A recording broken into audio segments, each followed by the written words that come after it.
हूँ मानसी सुदर्शन। आप देख रहे हैं सिटी न्यूज। मैं आप सभी दर्शकों का करती हूँ स्वागत। अब बढ़ते हैं खबरों की तरफ। फोर्ब्स इंटरमीडिएट कॉलेज एसोसिएशन संघर्ष समिति व संयुक्त शिक्षा निदेशक अयोध्या मंडल के बैनर तले चल रहा आंदोलन आज स्थगित हो गया। बताते चले कि जिले के फोर्ब्स इंटर कॉलेज में प्राधिकृत नियंत्रक नियुक्त करने में बाधा पहुंचाने के विरोध में चरणबद्ध तरीके से जन आंदोलन शिक्षा भवन के प्रांगण में चल रहा था, जो आज से मांग पूरी होने पर स्थगित हो गया। इस दौरान धरना दे रहे अधिवक्ता विवेक चंद्र सोनी ने बताया कि फोर्ब्स इंटर कॉलेज को बचाने के लिए उस पर कंट्रोलर नियुक्त करने के लिए हम लोग प्राधिकृत नियंत्रक नियुक्त करने की मांग थी, जिसका आज निदान हो गया, इसलिए अब यह धरना स्थगित किया जाता है। उन्होंने बताया कि संयुक्त शिक्षा निदेशक हमारी किसी भी बात को सुनने को तैयार नहीं थे, जिसके कारण आंदोलन चरणबद्ध तरीके से धरना चलाया गया था। ये था कि फोर्ब्स इंटरमीडिएट कॉलेज इस पर अवैध तरीके से काबिज हुए सैयद निजाम अशरफ, जो अब आज की डेट में मरहूम है, उनका लड़का, उनका पुत्र सैयद सुल्तान अशरफ इस समय कमेटी का प्रबंधक बना हुआ है। तो उसके संबंध में बहुत सारी वित्तीय अनियमितताएं और अनियमित नियुक्तियां और ये सारे भ्रष्टाचार के मामले यहाँ पर लंबित थे और किए गए थे, जिसके संबंध में फोर्ब्स इंटरमीडिएट कॉलेज एसोसिएशन जो हमारी कमेटी है, जिसको प्रबंधक हमारे फ़हीम भाई हैं, उनके नेतृत्व में और इकबाल खान जो अध्यक्ष जी के नेतृत्व में सारे के सारे उनके पूरी कमेटी के अध्यक्षता की हैसियत से इस प्रकरण का निष्पादन किया गया। इस प्रकरण को परसू किया गया। परसू करने के बाद में आज की डेट में हमारा जो धरना प्रदर्शन था वो स्थगित हुआ है। स्थगित इसलिए हम कह रहे हैं, शब्द उसका इस्तेमाल इसलिए कर रहे हैं क्योंकि बहुत सारी विवादक इश्यूज़ अभी भी पेंडिंग हैं। जैसे आफरीन फातिमा की वेतन रिकवरी, जो 10 सालों तक उसने वेतन लिया है इल्लीगली, 2 डेट ऑफ बर्थ और 3 फर्जी टीसी होने के बावजूद एक ही साल की एक ही क्लास की, उसमें उसकी इल्लीगल नियुक्ति हुई। नियुक्त होने के पश्चात उसने वेतन आहरित किया, उसकी रिकवरी करानी है, उसके संबंध में FIR करानी है। और जो दोषी प्रबंध समिति थी जिसको आज अतिक्रमित करके और JD अयोध्या ने ये ऑर्डर पास किया है, जिसके माध्यम से उन्होंने राजकीय इंटर कॉलेज के जो प्रधानाचार्य उनको कंट्रोलर नियुक्त किया है, प्राधिकृत नियंत्रक, तो उनके माध्यम से भी हम इस बात को रखना चाहते हैं कि अभी ये हमारा धरना प्रदर्शन आंदोलन सिर्फ स्थगित हुआ है, क्योंकि हमें और भी इश्यूज़ को आगे ले जाना है। आफरीन फातिमा को जेल भिजवाना है। दोषी प्रबंध समिति जिसके स्वयंभू तथा कथित प्रबंधक सैयद सुल्तान अशरफ हैं, उनको भी जेल भिजवाना है। पूरी कमेटी इस समय जो काम कर रही थी, चूँकि अब तो कमेटी के हाथ से सारे फाइनेंशियल पावर्स और सारे एडमिनिस्ट्रेटिव पावर सब विड्रॉ हो चुके हैं। आज की डेट में वो वहाँ पर कंट्रोलर नियुक्त हो चुका है, लेकिन जो उन्होंने गड़बड़ियाँ की हैं, वित्तीय अनियमितताएँ, अवैध नियुक्तियाँ, इन सब के बाबत इनके खिलाफ क्रिमिनल एक्टिविटीज़ के संबंध में कार्रवाई की जानी है। इनको जेल भिजवाना सुनिश्चित किया जाएगा। इस बात को भी परसू किया जाएगा और उसके संबंध में हो सकेगा तो हम लोग आंदोलन पर फिर बैठेंगे। ये हमको अधिकृत किया गया है हमारी कमेटी जो Forbes intermediate college association Ridganj Ayodhya है, उसकी तरफ से, कि आप इन सारी बातों को रखें। उनके अधिवक्ता की हैसियत से आपसे मैं बात कर रहा हूँ। कार्य भ्रष्टाचार के उसके खिलाफ और उसके कंट्रोलर नियुक्त करने के लिए हम लोगों ने किया था, जिसमें JD अयोध्या जो है वो साइन नहीं कर रहे थे। उसी के लिए हम लोगों ने आंदोलन किया था। उसका संज्ञान लेते हुए आज उन्होंने हमको उसका पत्र प्राप्त करा दिया है, इसलिए हम लोगों ने आंदोलन को स्थगित कर दिया। और बाकी हमारे वकील साहब जो हैं, हमारी संस्था के वकील साहब हैं, ये बताएंगे आपको। अयोध्या नगर निगम में सफाई कर्मचारियों का धरना प्रदर्शन। कर्मचारियों ने लगाया निगम के अधिकारियों पर भ्रष्टाचार का आरोप। नगर विकास मंत्री मुर्दाबाद के लगे नारे। अयोध्या नगर निगम में भ्रष्टाचार व्याप्त है, जबकि भाजपा सरकार है, भाजपा के अयोध्या विधायक हैं और भाजपा के ही मेयर हैं। उसके बावजूद भाजपा पार्षद अशोक द्विवेदी ने कैमरे के सामने यह माना कि अयोध्या नगर निगम में जबरदस्त भ्रष्टाचार है। समय आने पर वह इसको साबित भी कर सकती है। जब यह पूछा गया कि भाजपा की सरकार है, भाजपा का मेयर है, वह भाजपा की होकर भ्रष्टाचार का आरोप लगा रही है, तो उन्होंने बात को घुमाते हुए कहा कि मेयर की प्रशासन सुनता ही नहीं। और आज कर्मचारी धरने प्रदर्शन की भाजपा पार्षद अशोक द्विवेदी संरक्षिका के रूप में शामिल थी। उधर कर्मचारी नेता विनय बाघमार ने यह आरोप लगाया कि सफाई कर्मचारियों पर उत्पीड़न अधिकारी कर रहे हैं, लेकिन ऐसा नहीं होने दिया जाएगा। इस धरना प्रदर्शन में नगर विकास मंत्री मुर्दाबाद के नारे लगे, साथ ही नगर निगम के अपर आयुक्त के खिलाफ भी नारेबाजी की गई। आज हमारे अयोध्या नगर निगम के सभी सफाई कर्मचारी इस नगर निगम के प्रांगण में अपनी समस्याओं को लेकर आधा दिवसीय एक धरना दिए हैं। इन्होंने हमको अपना संरक्षक स्वीकार किया है और मैं इनकी संरक्षक हूँ भी, क्योंकि 30 वर्ष से हमारा इनका नाता है। 30 साल होने को आ रहा है। हम पार्षद सभासद हैं और ये हमारे कर्मचारी हैं और इन्हीं के द्वारा पूरा नगर स्वच्छ साफ सुथरा रखा जाता है और इन्हीं द्वारा काम किया जाता है। जिस क्षेत्र में अगर 2 दिन काम नहीं होता है वहाँ पता लग जाता है कि हाँ यहाँ कर्मचारी नहीं है, काम नहीं हुआ है। तो अगर इनके साथ हमारे परिवार के द्वारा ही अगर कहीं कुछ इनकी भी गलतियाँ थी, कुछ हुआ है, तो उसको तो चलो हम इनको भी समझाएंगे, हम इनके संरक्षक हैं, वो ठीक है, ये साफ मान जाएंगे। लेकिन कर्मचारियों के साथ जैसे हम अपने बोर्ड में भी लाएंगे कि इनको 26 दिन का वेतन मिलता है और 30 दिन काम करीब करीब संडे में भी कर्मचारी आते हैं। नवरात्र चल रहा है, संडे में एक भी छुट्टी नहीं इनको है। तो इनका वेतन, इनको ड्यूटी 26 दिन की हो लेकिन वेतन इनको 30 दिन का मिलता, क्योंकि इनका वेतन नाम मात्र वेतन है। 7,000 7,500 रुपया कुछ मायने नहीं रखता है। और जो परमानेंट कर्मचारी हमारे हैं वो अब गिने चुने उंगलियों पर रह गए हैं। काम सारा आउटसोर्सिंग से ही हमको करवाना है। तो इनके हम, क्योंकि हमें जनता ने भी चुना है और उसी जनता के बीच के कर्मचारी मेरे हैं जो आज यहाँ काम कर रहे हैं, तो इनके सुख दुख में हमें इनके साथ खड़ा रहना है। लेकिन उचित, जहाँ ये गलत होंगे हम इनको समझाएंगे और जहाँ मेरा प्रशासन गलत होगा या मेरा नगर निगम के अधिकारी गलत होंगे मैं उनसे बात करूँगी। और नंबर दूसरा, यहाँ का भ्रष्टाचार नगर निगम में अधिकारियों के द्वारा, कर्मचारियों के द्वारा बृहद रूप से भ्रष्टाचार व्याप्त हो गया है। नगर निगम में भ्रष्टाचार चल रहा है। हाँ, चल रहा है, बिल्कुल चल रहा है। और हम इसको जहाँ लोग कहेंगे वहाँ मैं साबित भी कर दूंगी खुलेआम। एक कहानी है, ज्यादा जोगी मठ उजार। आज के डेट में यही नगर निगम। आप बीजेपी की पार्षद भी हैं और यहाँ बीजेपी के चेयरमैन भी हैं, मेयर साहब हैं। आप अपने ही लोगों पर आरोप लगा रही हैं। नहीं, हम देखिए भ्रष्टाचार का, देखिए हम चेयरमैन में जो बैठक हो रही है ये भ्रष्टाचार, कर्मचारी का उत्पीड़न, कर्मचारी का शोषण जो हो रहा है, तो ये बिल्कुल ये संघ, उत्तर प्रदेश सफाई मजदूर संघ, ये बिल्कुल बर्दाश्त नहीं करेगा। इसी को लेकर हमारा धरना परसों शुरू हुआ है। क्या क्या मांगे हैं? हमारी मांग, पहले मांग ये है कि कर्मचारी का एक समय बतावें, आने जाने का समय बतावें। ड्यूटी अगर 6 बजे से करेंगे वो 1 बजे छुट्टी कर देंगे आप। तो मेरा कहना ये है कि अगर आप 6 बजे से ड्यूटी कर्मचारी जाएंगे तो अगर आपको चेक इन करना है तो 9 बजे आ जाइए, 8 बजे आइए।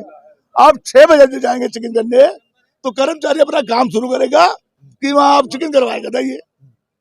तो इसलिए काम में व्यवधान पैदा हो रहा है। क्या कहना है अधिकारी? हमारा कहना यह है कि आप चेक इन करिए, चेक करिए, कोई दिक्कत नहीं है, लेकिन आप 9 बजे आइए, 8 बजे आइए चेक करने के लिए।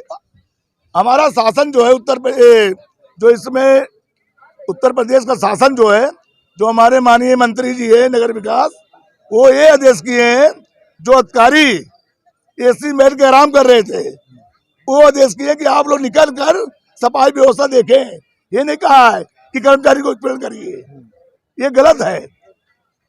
हमारे जो यहाँ के मंत्री जी ने कहा है, नगर विकास मंत्री, कर्मचारी शोषण करने के लिए नहीं कहा है।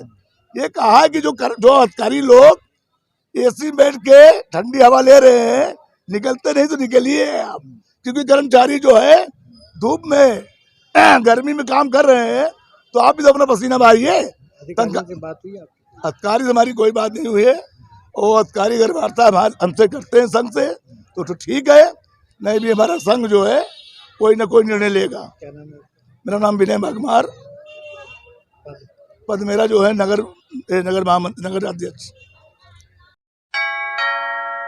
अयोध्या के कैंट थाना क्षेत्र के मुमताजनगर NH 27 पर दिल्ली से सिद्धार्थनगर बासी की तरफ तेज रफ्तार में जा रही थी कि अचानक ओवरटेक करने की कोशिश में प्राइवेट बस पलट गई। इस बस में लगभग 30 से अधिक लोग घायल हुए हैं। इस हादसे में 3 लोगों की मौके पर ही मौत हो गई, जबकि 11 लोग घायल हैं और एक गंभीर रूप से घायल है, जिसे लखनऊ रेफर कर दिया गया है। इस हादसे को लेकर उत्तर प्रदेश के मुख्यमंत्री योगी आदित्यनाथ ने जनपद अयोध्या क्षेत्र में हुए सड़क हादसे में लोगों की मृत्यु पर गहरा शोक व्यक्त किया है और मृतकों के परिजनों को 2-2 लाख रुपए की आर्थिक सहायता देने की घोषणा करते हुए मृतकों के शोक संतप्त परिजनों के प्रति संवेदना व्यक्त की है और दुर्घटना में घायल हुए लोगों का समुचित उपचार कराए जाने के निर्देश दिए हैं। दरअसल यह बस हादसा मंगलवार सुबह 8 के बीच बताया जा रहा है। NH 27 पर दिल्ली से बस्ती सिद्धार्थनगर जा रही प्राइवेट बस अयोध्या जनपद के थाना कैंट क्षेत्र के मुमताज नगर ओवरब्रिज के पास ओवरटेक करने के प्रयास में अनियंत्रित होकर दुर्घटनाग्रस्त हो गई और फ्लाईओवर के रेलिंग से लटक गई। बता दें कि राजस्थान नंबर की प्राइवेट डबल डेकर बस यात्रियों को लेकर दिल्ली से सोमवार को रवाना हुई थी। इस वही घटना की सूचना पर घटनास्थल पर भारी संख्या में पुलिस बल और एम्बुलेंस पहुंची है। सभी घायलों का इलाज जिला अस्पताल में चल रहा है। डीएम नीतीश कुमार और एसएससी शैलेश पांडे ने घटनास्थल का जायजा लिया और हॉस्पिटल में जाकर घायलों से भी मुलाकात की।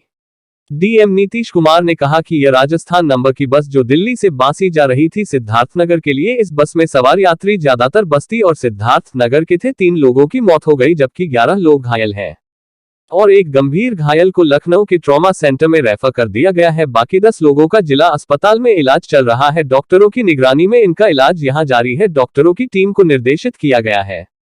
तो वही प्रत्यक्षदर्शी के द्वारा बताया गया है कि तेज रफ्तार में ओवरटेक करने के कारण यह घटना हुई है। सर यहाँ पे जब आवाज आई तो हम घर से बाहर निकले, उसके बाद देखे डिवाइडर पे ये बस पलटी हुई थी।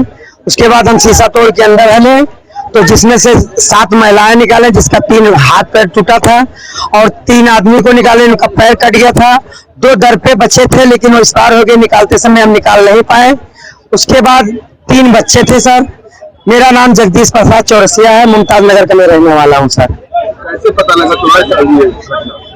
सर जब यहाँ पे हमारा घर बगल ही है, आवाज हुआ कसके में तो मैं आवाज सुन के यहाँ बाहर निकला रोड पे तो देखा कि गाड़ी यहाँ पलट गई थी सर डिवाइडर पे। ये राजस्थान नंबर की बस थी, ये दिल्ली से बांसी जा रही थी सिद्धार्थनगर के लिए। इसमें ज़्यादातर पैसेंजर जो बस्ती और सिद्धार्थनगर के थे और जैसा कि आपको एसएसपी साहब ने बताया कि 3 डेथ हुए हैं और 11 घायल थे। उसमें 1 घायल को रेफ़र किया गया है केजीएमसी और 10 का यहाँ इलाज चल रहा है जिला अस्पताल में और ये लोग ठीक होने की स्थिति में है लगभग। और यहाँ पे ALS वगैरह भी सब लगा हुआ था और सब व्यवस्था ठीक है यहाँ पे और सभी डॉक्टर्स की टीम लगी हुई है यहाँ पे। क्या हादसा हुआ? हम ढाबे पे रुके थे चाय पीने के लिए, फिर वहाँ से ड्राइवर चेंज हुआ। अब जैसे पुल पे चढ़े, अब ड्राइवर पत्नी पी रखा था, क्या हुआ 2 बार यूं ही हुआ, पलट गया पुल के ऊपर। क्या बजे घटना है? ये 7-8-15 हो रहा था। फिर हादसे के बाद पुलिस कितनी देर में आई? मैं तो चला आया था, मैं तो बच्चों लेके चला आया था। अच्छा, कहाँ से आए थे? कहाँ आप लोग जा रहे? हम दिल्ली से आए थे, बस्ती जा रहे थे। बस्ती जा रहे हैं? हाँ। क्या बजे का हादसा होता है? ये 8-15 हो रहा होगा। क्या नाम है आपका? मेरा दीपू। बच्चे का क्या नाम है? कार्तिक। क्या साल का है? 3 साल का। आपका बच्चा है? नहीं, मेरा भांजा। ये क्या हादसा हुआ है? कैसे? 7:30 बजे बस उल्ट गई है।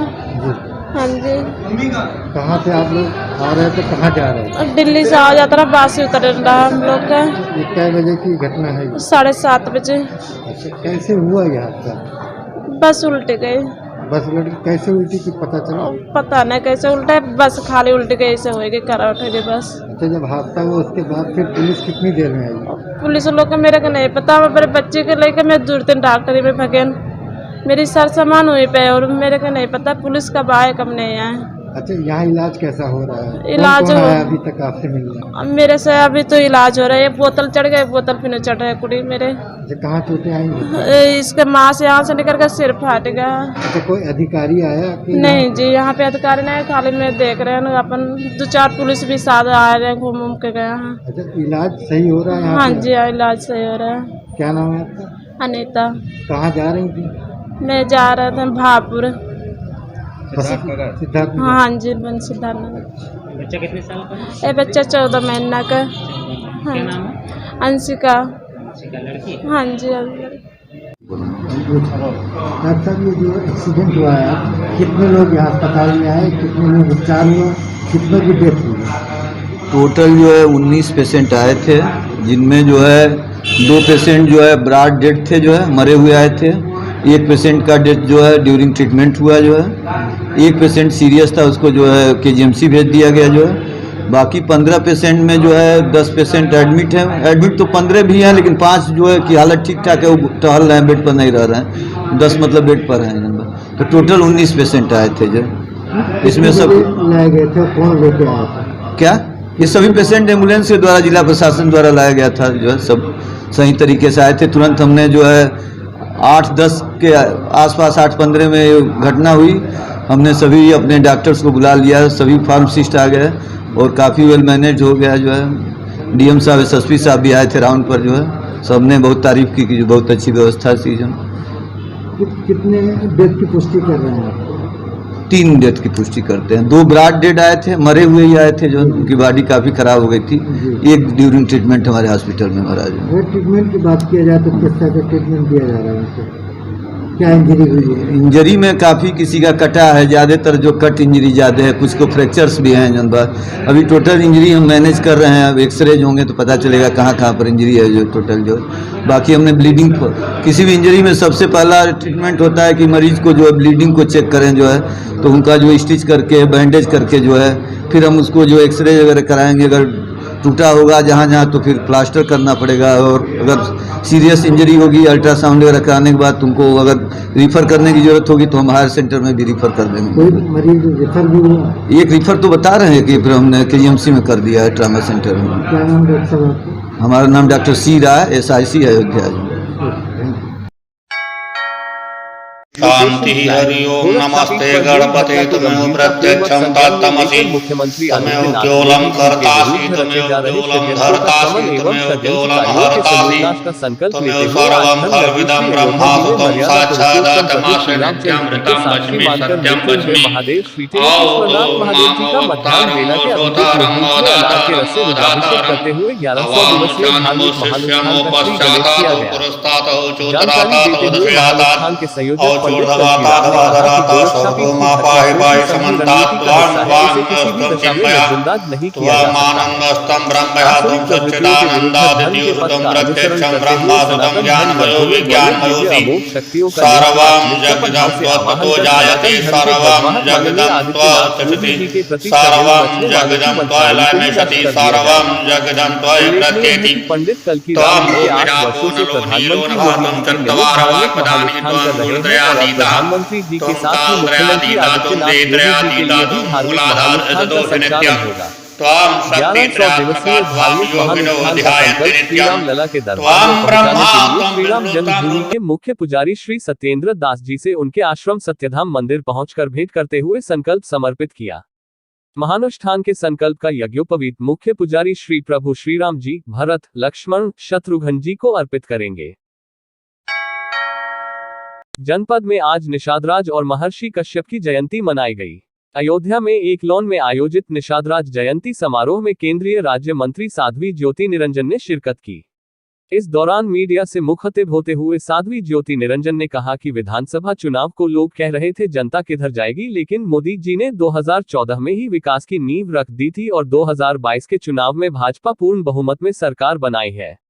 उन्होंने कहा कि विधान परिषद चुनाव भी भाजपा जीतेगी। तो वही अयोध्या में निषादराज की प्रतिमा लगाने की मांग को लेकर उन्होंने कहा कि अयोध्या में निषादराज की प्रतिमा लगाने की मांग जारी रहेगी।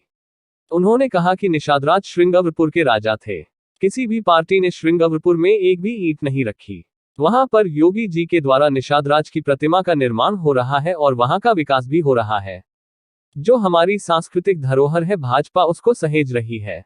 आकलन हो रहा था कि जनता कहाँ जाएगी, क्या जाएगी। मोदी जी ने जो 2014 के बाद से विकास की नींव रखी है, उस विकास के आधार पर जनता ने 2022 के चुनाव में अभी चुनाव निपटा है और उत्तर प्रदेश में पूर्ण बहुमत, प्रचंड बहुमत के साथ सरकार बनी है।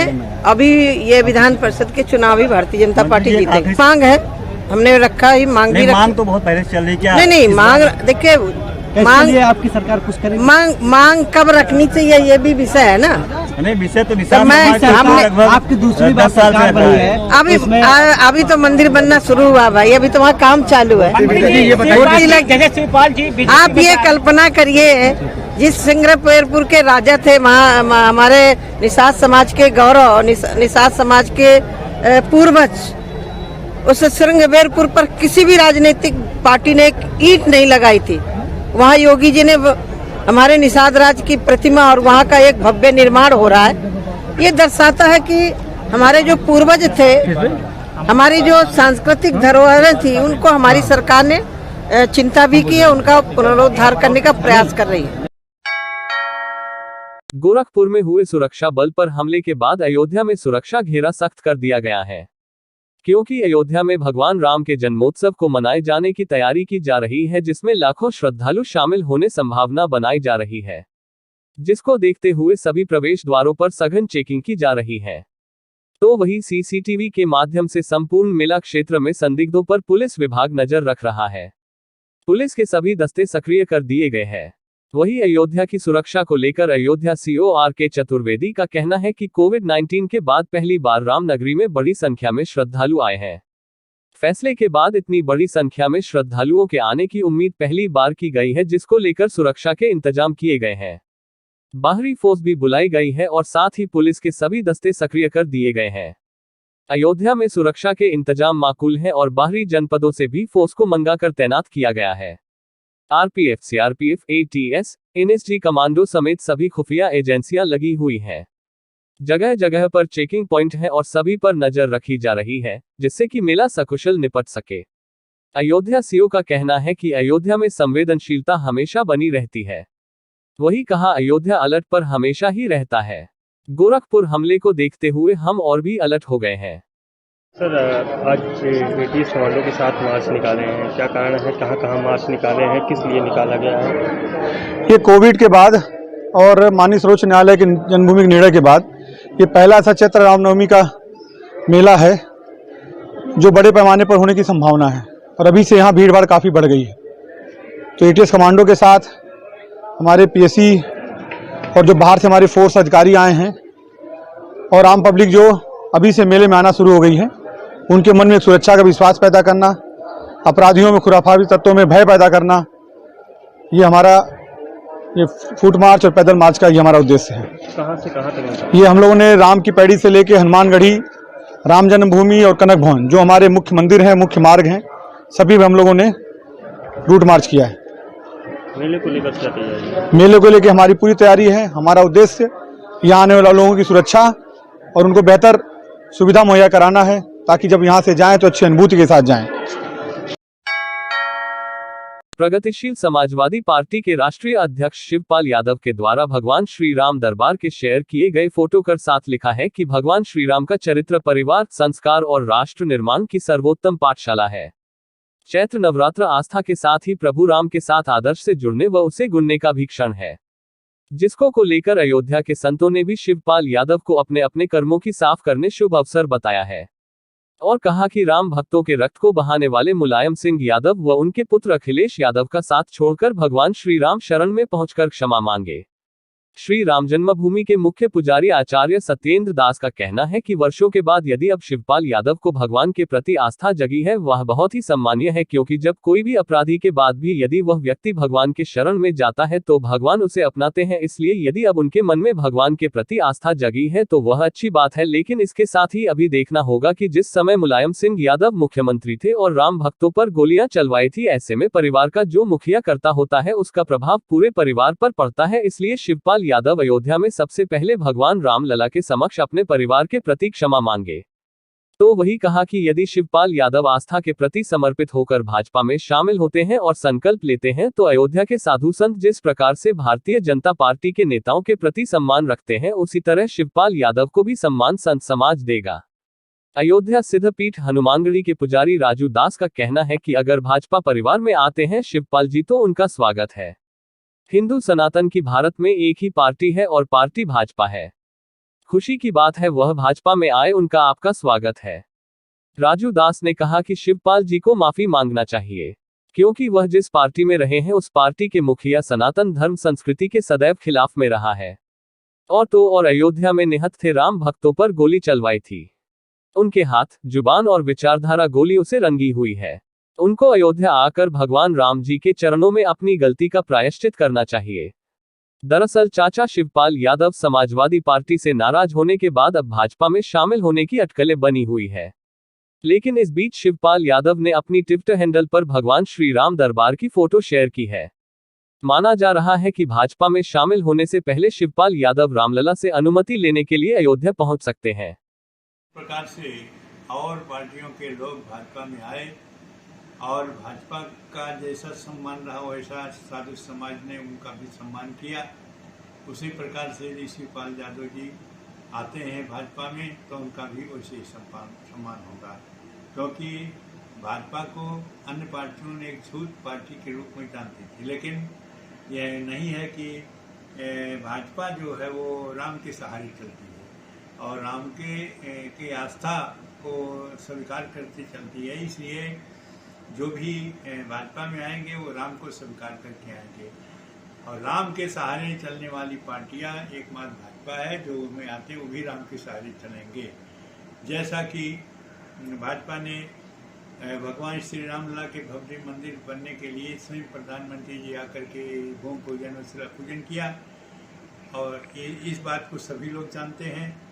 यदि शिवपाल यादव जी इस दृष्टि से आते हैं तो उनका स्वागत है, सम्मान है। साथ ही साथ कोई भी मुखिया जो होता है परिवार का, वो जो भी अपराध करता है उसका प्रभाव पूरे परिवार के ऊपर पड़ता है।